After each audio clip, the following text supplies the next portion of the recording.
Online सुझाव भी मांगे गए हैं। 10 जनवरी तक मांगे गए हैं ऑनलाइन सुझाव। आने वाले दिनों में सरकार करेगी प्री बजट मीटिंग। जनवरी के अंतिम सप्ताह से शुरू होना है बजट सत्र। इसको ध्यान में रखते हुए मध्य जनवरी से मांगे जाएंगे सुझाव। किसान, महिला, खिलाड़ी, उद्यमी, स्टूडेंट सहित अन्य देते हैं हर साल सुझाव। तो आमजन से सुझाव जो है वो मांगे जा रहे हैं। बजट को लेकर राज्य सरकार ने तैयारियां जो है वो शुरू कर दी। आने वाले दिनों में सरकार प्री बजट मीटिंग लेगी।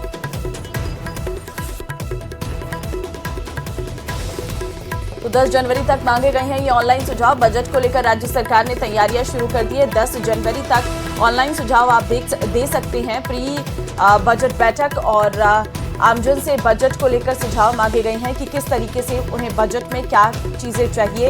इसको लेकर आप लोग ऑनलाइन जो है सुझाव दे सकते हैं। आने वाले दिनों में सरकार प्री बजट मीटिंग भी करने जा रही है।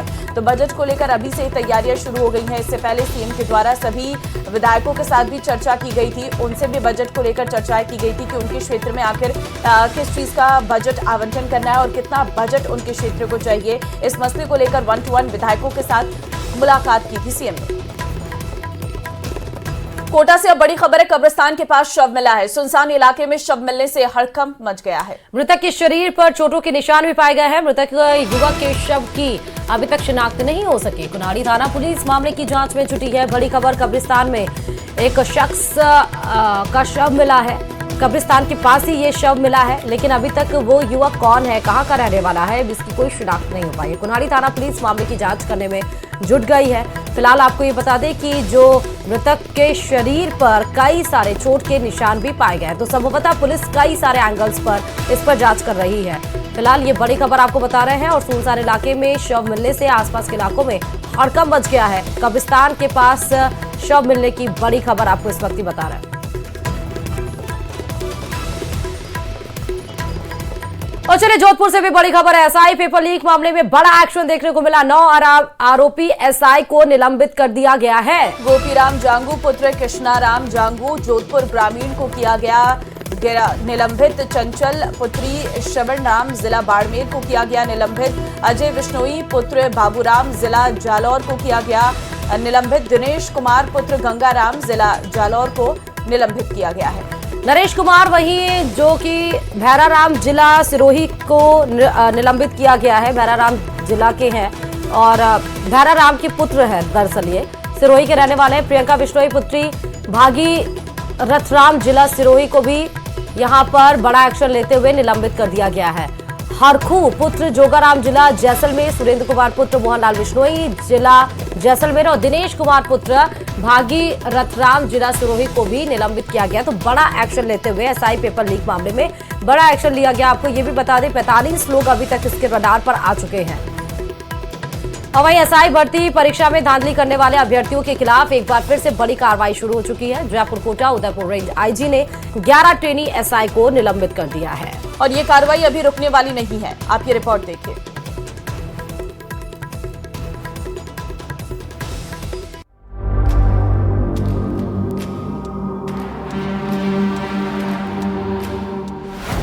धांधली करने वालों पर फिर गिरी गाज।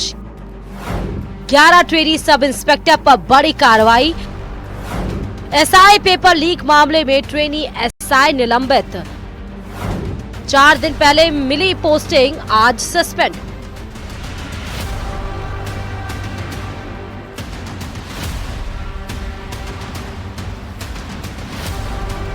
एसआई भर्ती पेपर लीक मामले में एक बार फिर सबसे बड़ी कार्रवाई की गई। भजनलाल सरकार से मंजूरी नहीं मिलने के बाद अब आईजी स्तर पर एक्शन शुरू हो गया।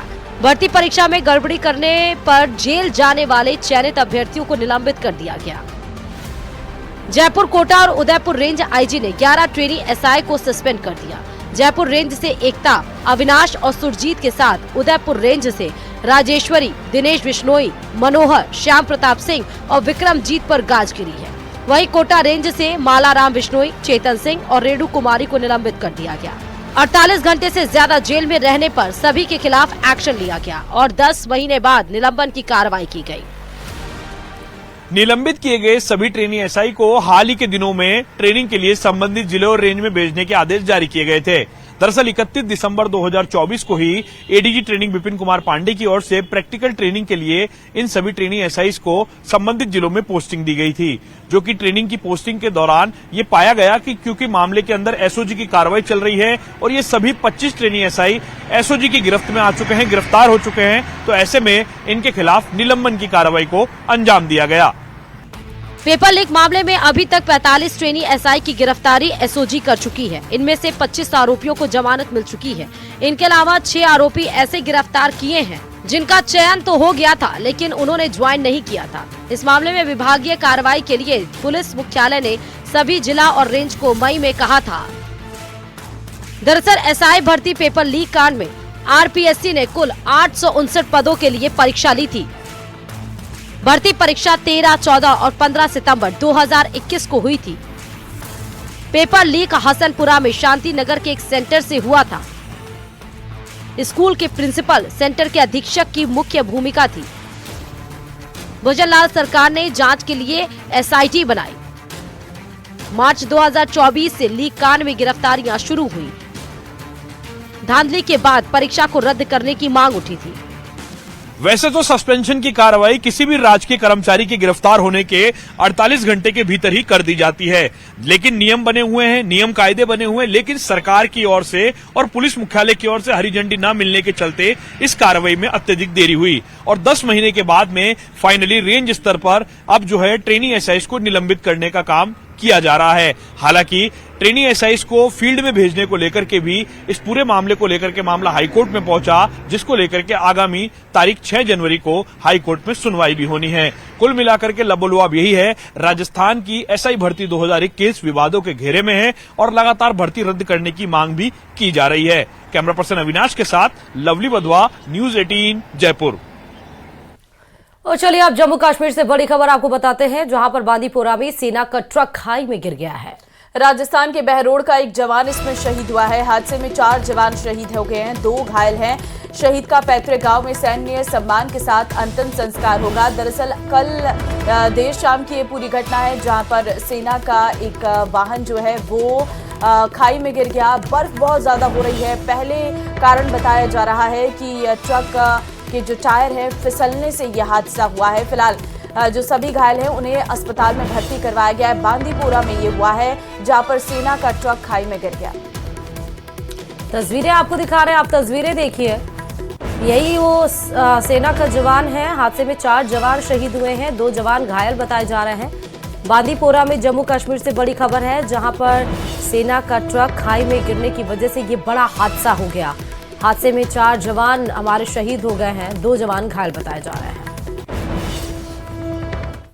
प्रधानमंत्री नरेंद्र मोदी आज गाजियाबाद से दिल्ली तक नमो भारत ट्रेन को हरी झंडी दिखाएंगे। ये ट्रेन साहिबाबाद से न्यू अशोकनगर तक चलेगी। 13 किलोमीटर तक के इस नए कॉरिडोर के उद्घाटन से दिल्ली एनसीआर के लोगों को बड़ी सौगात मिलने वाली है। और अभी साहिबाबाद से मेरठ साउथ तक बने 42 किलोमीटर के कॉरिडोर पर ट्रेन चल रही है और इस चौथे फेज के उद्घाटन के साथ इसका विस्तार करीब 55 किलोमीटर तक हो जाएगा, जो मेरठ साउथ से दिल्ली के अशोकनगर को जोड़ेगा। 2 नए स्टेशन के साथ अब इस कॉरिडोर पर 11 स्टेशन हो जाएंगे।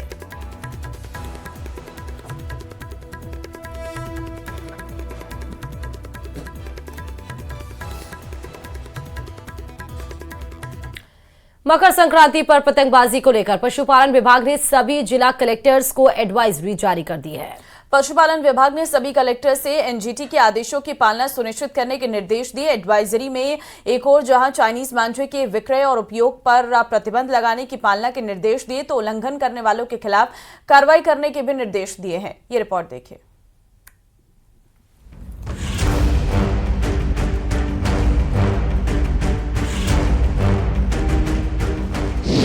संक्रांति पर पतंगबाजी को लेकर अलर्ट। पशुपालन विभाग ने जारी की एडवाइजरी। चाइनीज मांझे की बिक्री पर रहेगा प्रतिबंध। उल्लंघन करने वालों पर होगी सख्त कार्रवाई।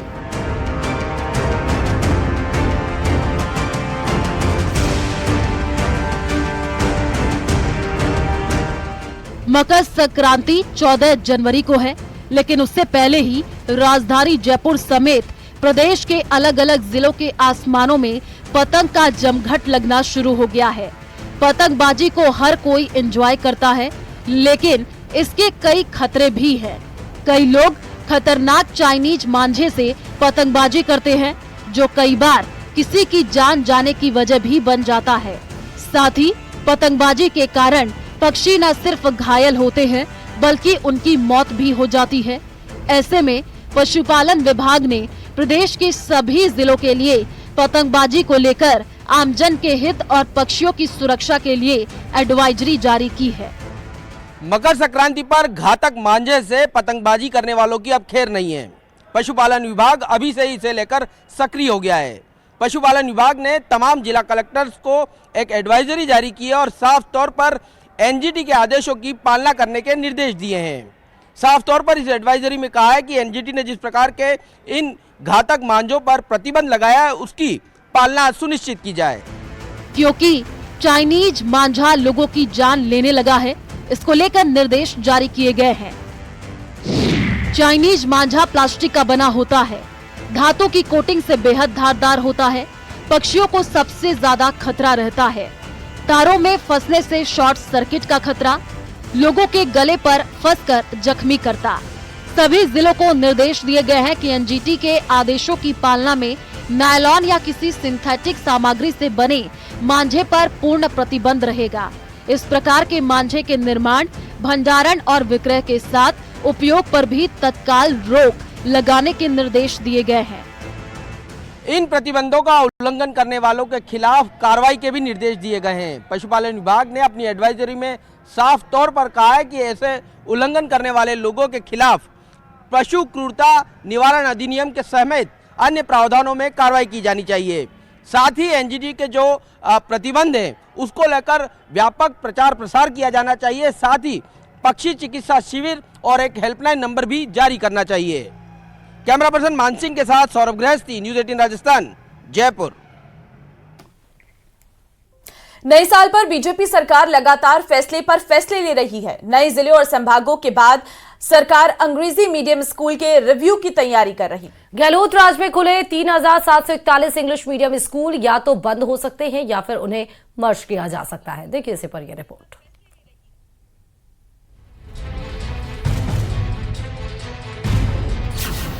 प्रदेश के 3741 सरकारी स्कूल हो सकते हैं बंद। गहलोत राज में खुले थे इंग्लिश मीडियम स्कूल। भजनलाल सरकार ने बनाई मंत्रियों की कमेटी। बंद होंगे या मर्ज होंगे गहलोत राज के स्कूल?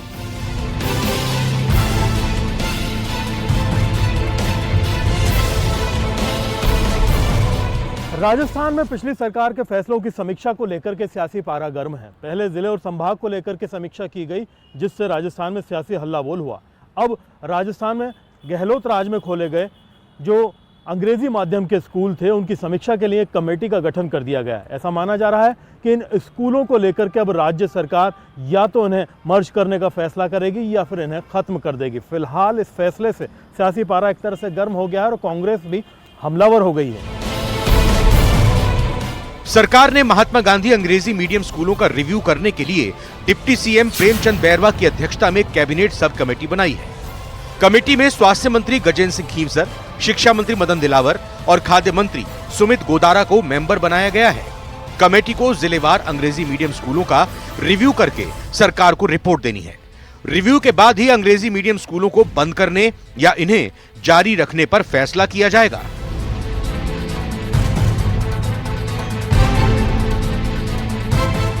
दरअसल बीजेपी नेताओं ने विपक्ष में रहने के दौरान अंग्रेजी मीडियम स्कूलों पर आपत्ति जताते हुए सरकार बनने पर उनका रिव्यू करने का ऐलान किया था और कमेटी बनते ही सियासत गर्मा गई।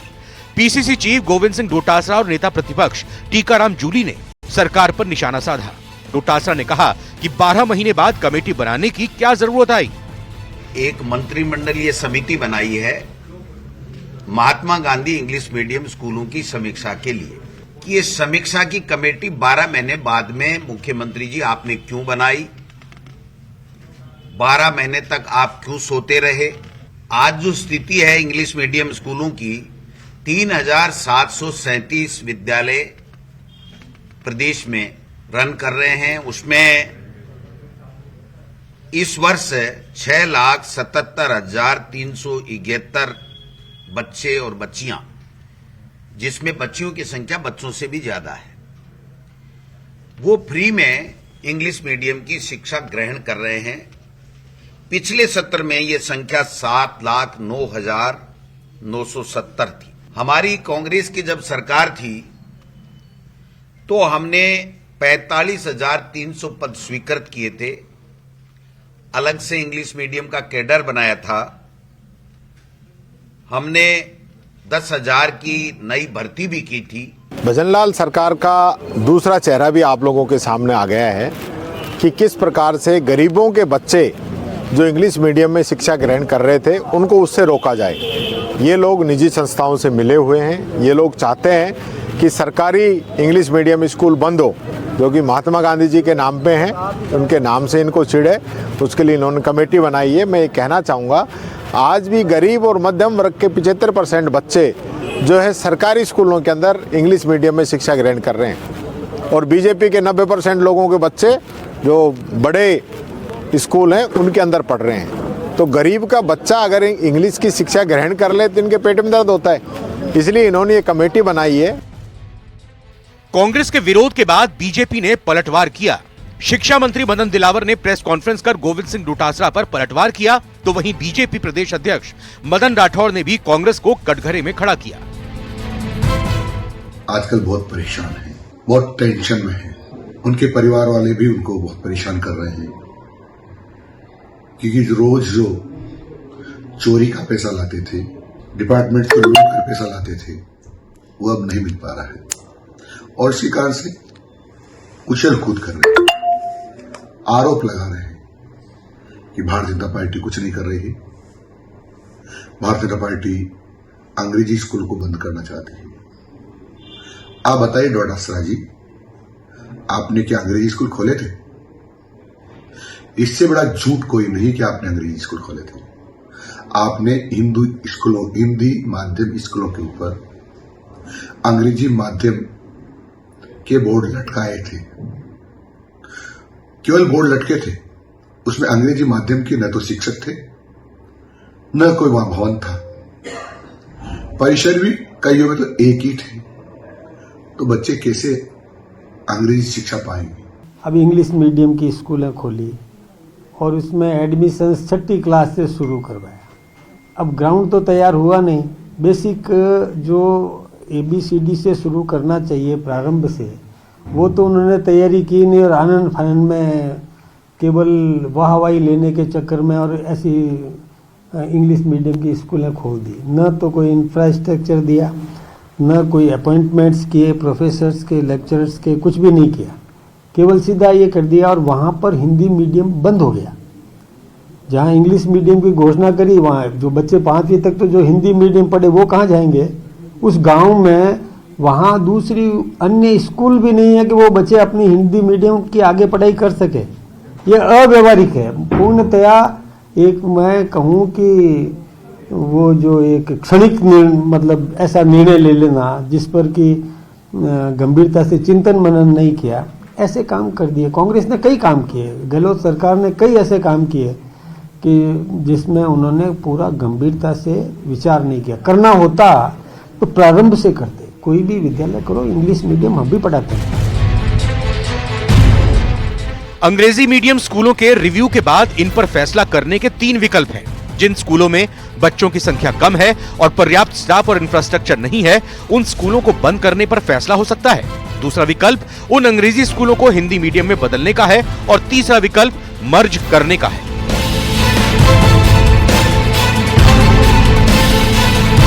दरअसल गहलोत राज में खोले गए अंग्रेजी माध्यम के स्कूलों को लेकर के एक शिकायत जो है वो सामने आने लगी थी, जिसमें ये कहा जाने लगा था कि हिंदी मीडियम के स्कूलों को अंग्रेजी मीडियम के स्कूलों में तब्दील कर दिया गया है। सरकार का कहना है कि इन शिकायतों के साथ साथ एक बड़ी परेशानी ये भी थी कि इन स्कूलों के अंदर पर्याप्त स्टाफ नहीं था। हालांकि कांग्रेस ने काउंटर करते हुए कहा है कि स्टाफ की भर्ती की जानी चाहिए थी और दूसरी ज़रूरतें पूरी की जानी चाहिए थी, लेकिन सरकार ने कहा कि जो इल्ज़ाम है और जो आक्षेप लगे हैं, इन तमाम हालात के अंदर स्थिति का जायजा लेने के लिए एक कमेटी का गठन कर दिया गया है। अब दूध का दूध और पानी का पानी हो जाएगा कि किस तरीके से राजस्थान में जो अंग्रेजी माध्यम स्कूल बनाए गए हैं वो वाकई